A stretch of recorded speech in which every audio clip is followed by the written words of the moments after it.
Hallo und herzlich willkommen zu einer weiteren Folge Chäos hat Noah. Beim letzten Mal haben wir mithilfe von, ich habe gerade seinen Namen vergessen, von unserem Internetfreund und einen von seinen Internetfreunden in Ostamerika die Geschichte von Senna überprüft. Und dann haben wir offenbar eine E-Mail von Jua bekommen und uns daraufhin ein Ad-Café versteckt, wo uns Jua dann gefunden hat. Und nach einer, ich weiß nicht, ob man es wirklich Unterhaltung nennen kann, sind wir dann geflohen und wir befinden uns gerade immer noch auf der Flucht. I nearly tumbled out of the elevator as I burst outside. The sun was already setting. I examined my surroundings. There were people everywhere. Run. It doesn't matter where, just run. My base wasn't safe. She was following me. I had no idea where to even go, but I started running anyway, thinking that you might get off another elevator at any moment now, and that she might threaten me again in that ice-cold voice of hers. I didn't want to stay there for even a second longer. I looked behind me over and over again, but I kept on running regardless of what I saw. The pedestrians were all in the way. I bumped into a businessman and a Duquesne high school girl. When that happened, I was showered with curses. But I still didn't stop. I just kept on running.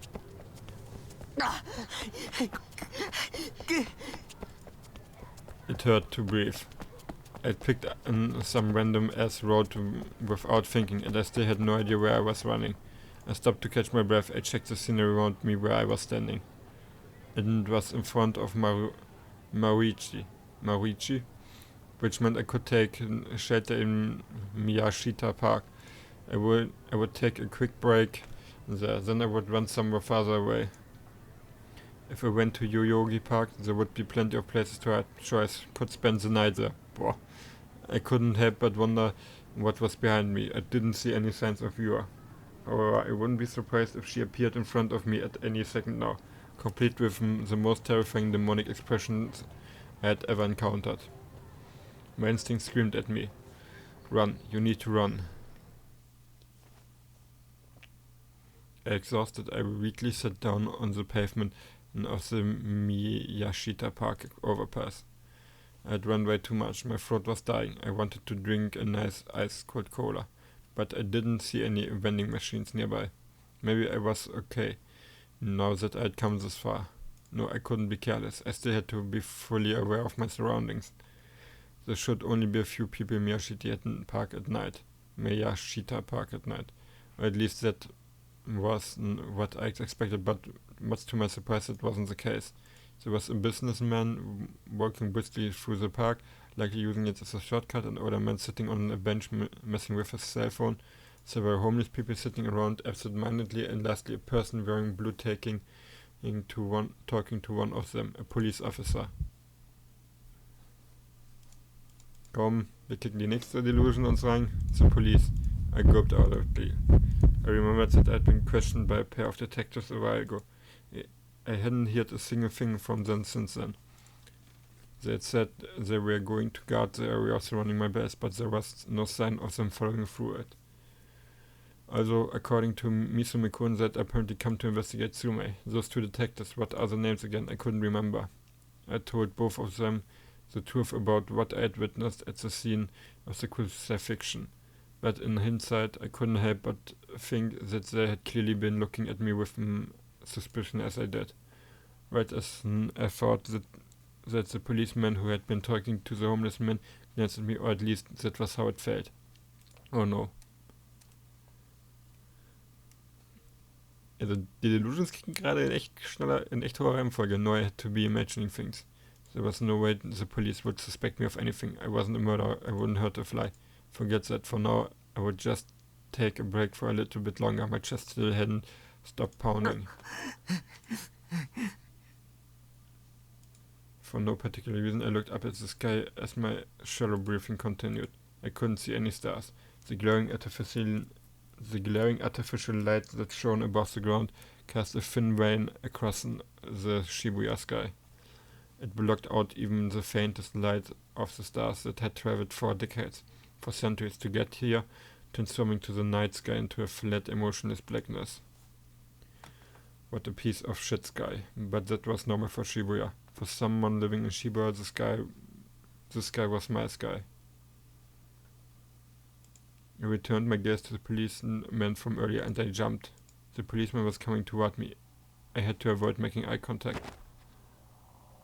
I stood up and turned my eyes to the road stretching under the overpass. The footsteps were getting closer and closer. I prayed from the bottom of my heart that they would pass by me. But, excuse me? A voice called out, one that was clearly directed at me. My heartbeat, which had only just started to calm down, began to violently pound in my chest once more. すいません。急いでるんで。そうは見えないな。What reason could this cop have possibly had for talking to me? I started putting a list together inside my head. 1. Because I'm alone at night in an unusual place. 2. Because I look suspicious. 3. Because they are just questioning people at random. 4. Because the police think I am a suspect for the new Jin 身 case. 分を証明するもの。そうだな。生徒手帳を見せてくれないか。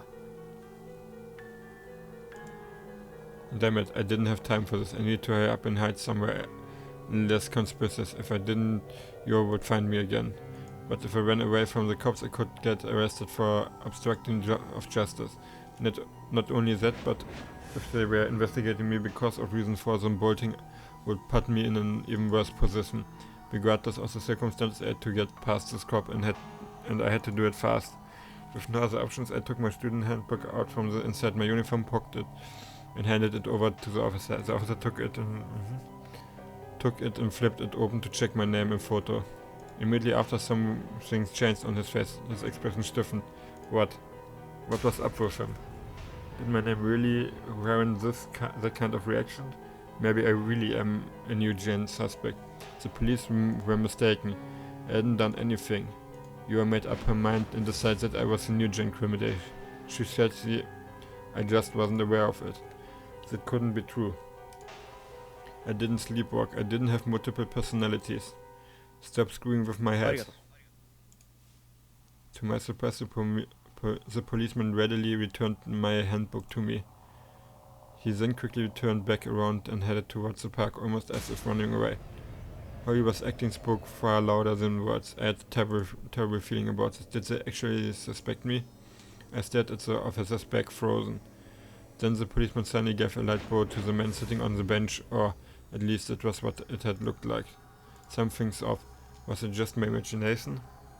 I knew for a fact that he had looked at the man on the bench, but I couldn't figure out if he had actually bowed to him or if it just looked like he had. The policeman left the park directly after that. The man on the bench looked like he was still messing with his cell phone, looked like being the keywords. It didn't even look like his fingers were moving. I couldn't see him clearly because of the darkness. Normally the cell phone screen would be glowing, but the one he was holding was completely dark. Something's really off here. I looked around to check on everyone else in the park.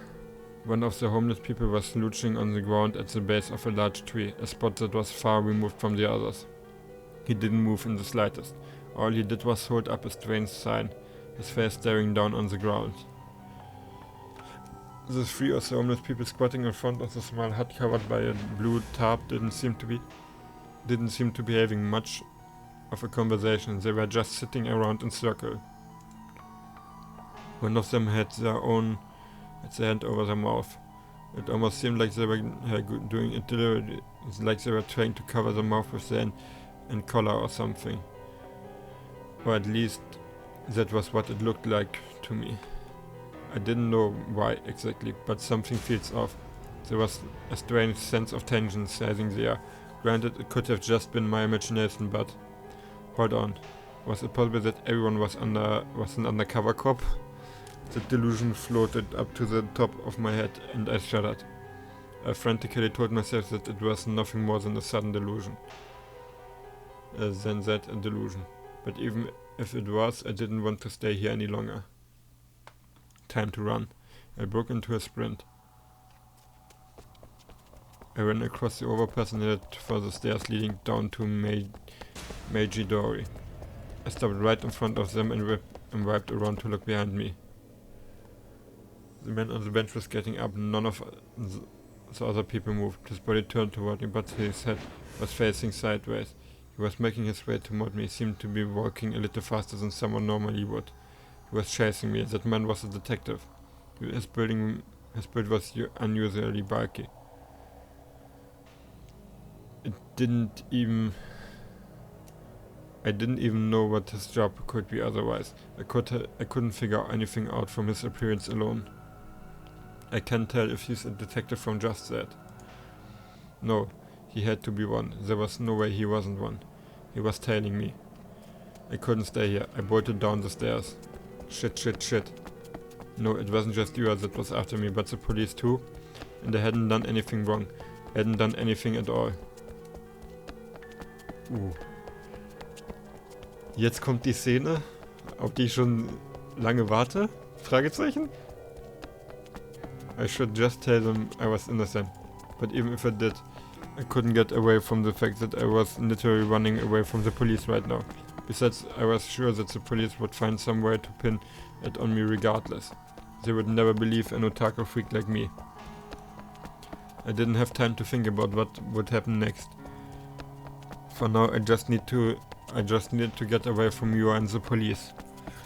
That was the sole thought occupying my mind. I passed under a pedestrian overpass and ran up the stairs leading to it. There were people everywhere. All of them were blocking my path. It felt as if each and every one of them were deliberately getting in my way, like they all had some form of malicious intent. Everyone looked like they could be cops. I was this close to completely panicking. I looked behind me and saw someone sprinting after me. I caught a glimpse of a person cutting through the crowd just like I was. It was one of the people that I'd seen in the park. I didn't know who it was. It didn't matter. They were following me regardless. I was horrified. If I got caught, my life would be over. I would be falsely accused of a crime I didn't commit, sentenced to death, locked up in a high security prison for decades and decades, and then after I finished enduring that living hell, I would finally be told, alrighty then, your number's up, time for you to die. I didn't want that. I wouldn't be able to handle that. I didn't want to live like that. Even if I somehow managed to prove that it was a false accusation once I was branded as a criminal, it would never go away. Everyone around me would look at me suspiciously for the rest of my life. I didn't want that. I hadn't even done anything. I turned onto a small street that was completely dead and kept running as hard as I could. But I had been running ever since I had left Egg Cafe, and I still hadn't been able to catch my breath. My lungs were begging for oxygen, my legs were shaking with fatigue. I hated myself for not exercising more, but it was too late for that regardless. Finally I couldn't run anymore, so I doubled over and gripped my knees with my hands. The place where I stopped looked familiar. The distinctive red bricks and walls paired with the gigantic backlight sign that read Gigantus. I had been here before with Misumi-kun, who had come to see a Phantasm concert, or to be more specific, to see the leader singer Fez. But now the place was quiet and empty, with the only other light being from the vending machine dimly illuminating my surroundings. Frustrated that my breathing still hadn't gone back to normal, I looked back towards the road I'd sprinted down. The street was dimly lit and narrow. As the Tokyo Line train slowly passed by directly above me, despite striking glow of the light leaking from the windows of the train, even it didn't reach the streets below. I stared at the road in front of me. I wondered if I had managed to lose them, them being you and the office and the police. It was too dark for me to tell for sure.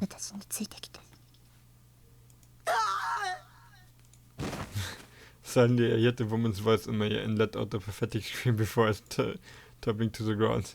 Hey! It was Fez, dressed in a flashy outfit that she wouldn't wear to a concert. And she quietly looked down at me from the darkness.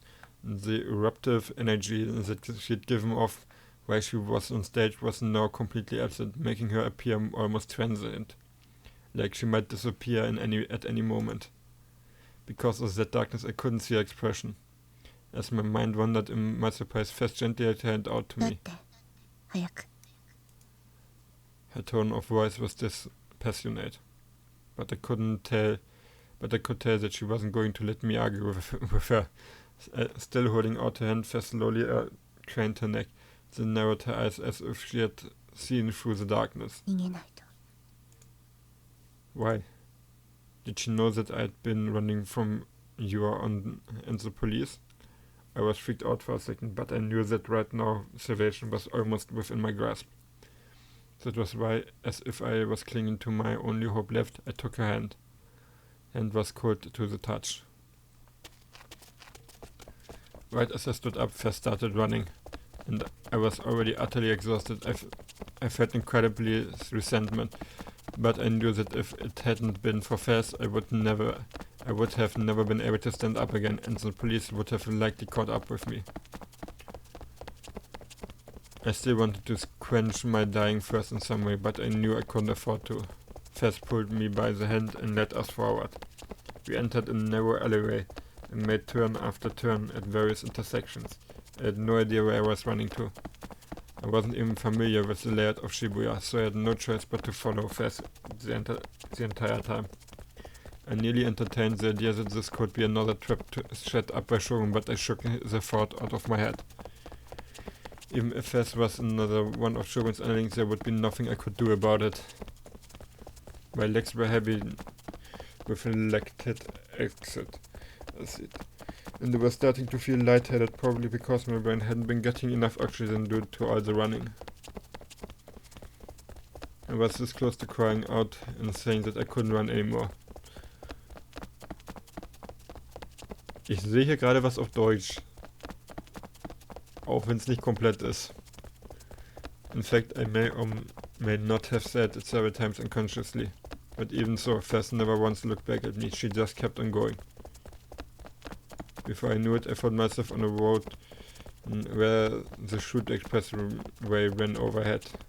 Shibuya Station was only a little bit farther away, but there were barely any people around. Without a shred of hesitation, Fess started to head down the stairs that led into the gaping maw of the underground.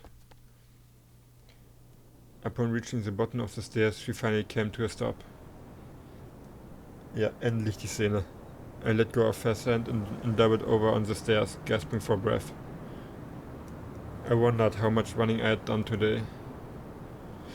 I didn't think I would ever exercise so much in my entire life.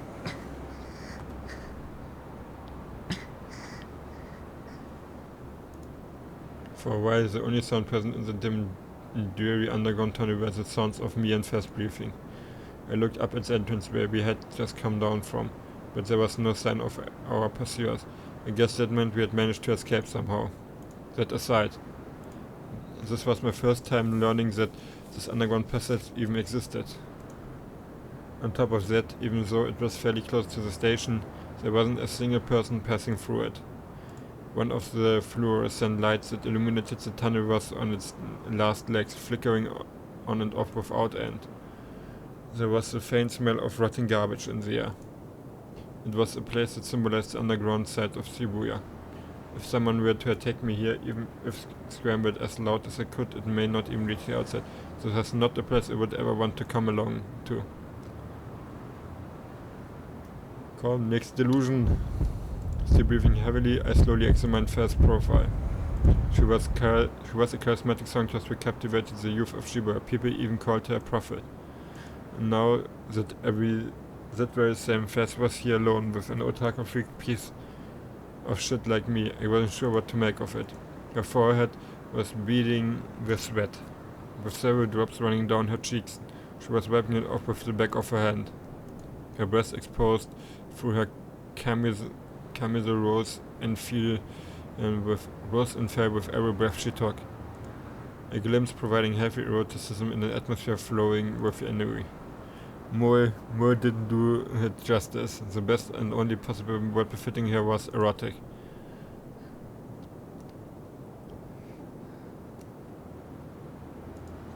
The camisole with its cross-shaped design was downright criminal. And I couldn't help but think that it didn't look like she was wearing a bra underneath. Maybe she really wasn't wearing a bra. That would be very interesting, I think. What kind of underwear did Fess usually wear, I wondered. Probably the sexy kind like black or red. But personally I would want them to be a nice and clean white. Wait, what kind of stupid shit was I thinking about?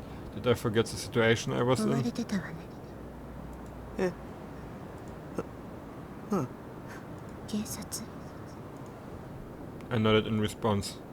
It wasn't just the police, Yua was following me too, but I was too exhausted to tell her that.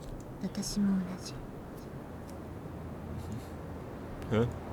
What was that supposed to mean? 私が書いた歌詞となんとかって呼ばれてる事件との関係について。だってしつこく聞かれたわ。Nugent. The lyrics that Fess had written matched up with that string of incidents. That was why all her sheep wouldn't shut up with all those rumors. They had been saying that she was a prophet. 私疑われてるみたい。 As a Nugent criminal? I had thought the same thing back when I had first heard her lyrics. Hell, I'd even thought that Fess herself was Shogun. But considering the fact that she had saved me, she probably wasn't. Putting all that aside, I wondered why Fess was even here. Her saving me must have been a coincidence. Yeah, it had to be. I mean, I'd been right in front of the concert venue, so there was probably just another concert today. 君が追われてるのはなぜ？何か悪いことでもしたの？チクられた。あの女、僕のことチクったんだ。ニュージェネの犯人にされる。You was trying to set me up. God damn it, Shogun and that girl were going to ruin my life. 容疑者候補ね。私たち。 Why was she laughing? 僕は無実だ。 I yelled out frantically, my voice reverberated loudly throughout the underpass, but I couldn't stop now. 事件を目撃しただけだ。証拠品を勝手に持ち帰っちゃったけど、それだけ。僕殺してない。それなら Fast whispered, returning to her original dispassionate voice. きっとそれは導きなのよ。大いなる存在による。 Another fucking mental case. Another goddamn Shunibu. 君の見たものが事実だったか幻だったかは些細なこと。 That horrible scene. Was there any possibility that it had all been just an illusion? But it had all felt so real. 君が今抱いている苦しみや怒りは必要なものだったということよ。 What was she saying? I was utterly dejected. I had been slightly suspicious back at the concert, and I turned out to be right. Fess really was a total schizo freak. They say there's a fine line between genius and insanity, but this is pushing it. だから早く見つけて剣を見つけて。 Find your sword. I was taken aback. That was what Fess had told me back when we had met at school. If you do, you will be granted salvation. She had said this before. Aside from the police, what scared me most was Shogun and his underlings. I had no idea why, but they were all trying to trap me, and they all clearly had malicious intent. In order to save myself from them, in order to protect myself, I needed... 理想度。そうよ。 Fast's lips twisted into a shape of 勉強 a し smile. たみたいね。それなら手に入れた。僕は理想度を持ってる。今家に。知ってるわ。 She knew? How did she knew? 君が渋谷のど真ん中を歩いていたのを大きなおもちゃを抱きしめて恥ずかしそうにしてたわね。 You were gripping a large tie and you looked fairly embarrassed. What was she talking about the day I bought the D-sword? Fess had seen me. Fuck my life. Wait a minute, what had she just said? おもちゃ。 Toy? The smile had already disappeared from Fess's face. She glanced at my face and let out a smile. A sense of ennui. Her aloofness was so pure it made me feel uneasy. 偽物だと思うわ。あなたの買った剣は。 I wasn't even that surprised. I'd expected it, honestly. Okay, was ist gerade mit dem Sound? Das finde ich nicht so prickelnd gerade.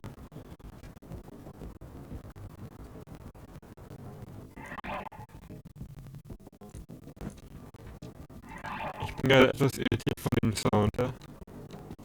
The shot I bought was way too cheap compared to the ones I didn't even blow. Besides the idea that a sword that was supposed to bring me salvation was being sold for 10,000 yen alongside sex toys was the least anime thing possible. So yeah, I wasn't surprised. Instead, I felt a few surges of anger well and up inside me. Anger at the gloomy shopkeeper who tricked me. And glad myself for being so pathetic that I'd been tricked so easily. Anger at first for saying nothing meaningful in the slightest, instead of just giving me a straight answer.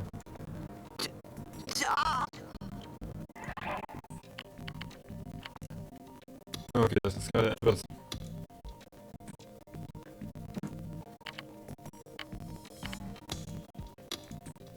Ich schau mal, ob das hilft, den Ton zu bringen. Nicht so wirklich, verdammt. Fine. I stood up and moved closer too fast.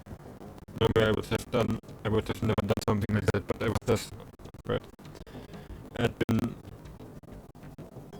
I'd been being chased by you and the police only a few moments after I was absolutely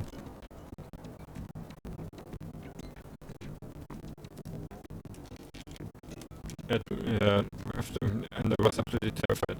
Not only that, but in the past month or so, I'd experienced countless bad falls. It was all too much for me. I couldn't take it anymore. I had to get my hands on the sword so I could get back to my peaceful way of life. Das ist gerade. Die Bildkanzlei eigentlich nur technisch, aber das bringt gerade nichts mit dem Ton. Das ist nicht optimal. Deshalb würde ich sagen, dass ich an diesem Punkt die Folge dann beende. Es ist sowieso für mich zeitlich jetzt gerade knapp, daher dann beende ich jetzt diese Folge und hoffe, dass das beim nächsten Mal dann der Ton wieder besser funktioniert. Vielen Dank fürs Zuschauen und bis zum nächsten Mal. Ciao.